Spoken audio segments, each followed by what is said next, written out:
Hello everyone, welcome back to our YouTube channel, Tech It Simple. So, today in this video, I'm going to show you how to remove a ban on Telegram. To get started, let's open the Telegram app. Make sure you have already downloaded the Telegram app on your device. When you open your Telegram app, it will show this kind of interface. Now, go to your group from where you want to remove the ban. So here, tap on the profile icon. It will navigate you to this interface. Here, click on the pencil icon. Now, in this interface, you can see permissions. Tap on it and now go to Remove Users.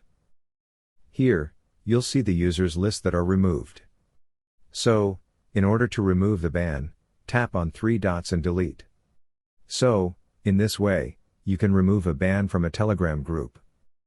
So that wraps it for today. If you guys like this video, do not forget to like, comment, and subscribe to our channel. Thank you for watching.